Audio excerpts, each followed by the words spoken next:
Боловсрол хаашаа чиглэж байна вэ? Та төсөөлж байна уу? Ирэх 2011 оноос хойш 10 жил самбар, CD, сурагчийн ширээ, дүн, шүүгээ, сурах бичиг, тайлангийн хуудас магадгүй хоцрогдсон байх. Та төсөөлж байна уу?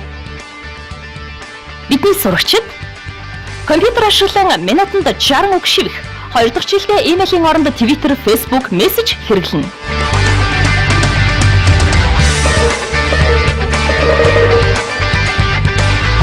Цоцсон хүмүүстэй үүсгэсэн сүлжээгээ удирдах, бүтээлч ажлуудаа хэвлэж, чөлөө цагаараа онлайнаар орлого олж,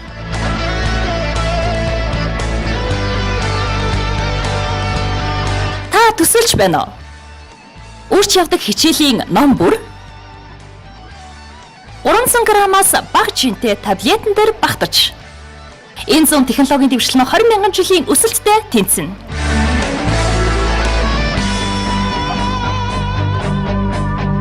Одоогийн сургуулиас олж авч буй ихэнх ур чадвар сургуулаа төгсгöd хоцрогдох болно. Хамгийн эрэлттэй 10 ажил 2004 он гэхэд байхгүй болно. Энэ юу гэсэн утгатай үг вэ? Ирээдүйн хурдцтай өөрчлөгдөж байна. Өнөөгийн төгсөгчид амьдралдаа дор хаяж 5-аас 15 ажил мэргэжилтэй байх болно. Боловсрол гэдэг нь өөрчлөлт, шинжилэлтэд зохицох юм. Өөрчлөлт, шинжилэлтэд зохицох тухай юм. Багш юуг хэрхэн зааж байгаагаа бас өөрчлөх ёстой. Өнөөдөр үзэх цаас хэрэглэнээс гарч энэ бүхэн тасралтгүй өөрчлөгдсөөр бид хоцрогдохгүй байж сурагчдын оролцоог хангах нь чухал юм. Та төсөөлж байна уу? 21-р зууны боловсролд анхаарах зүйл сурагч төвтэй хувь хүнд чиглэсэн байх. Сурсан мэдлэгээ турших, ашиглах боломжийг олгох. Өдөрт 24 цаг 7 хоног бүр жилд 52-7 хоногийн турш хүртээмжтэй байх. Хаанаас ч хизээж холбогддог байх.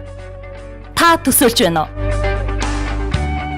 21-р зууны сурагчид олон төрлийн технологи ашиглан сургалтын материалтай холбогдох ур чадвараа үзүүлэх, хийсэн ажлаа хэвлэн нийтлэх, өөрсдийн ур чадвараа хөгжүүлэх, дэлхийн ертөнцтэй харьцах.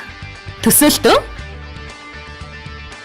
англи хэлний хичээл телевизийн мэдээллийн өрөөтэй төстэй байна гэж.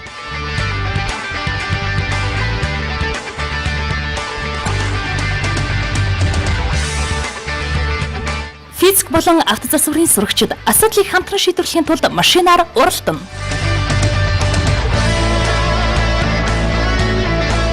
Аравдугаар ангийн сурагчид нийгмийн эрчим хүчний асуудлыг шийдвэрлэх судалгаа загварчлалыг хийнэ.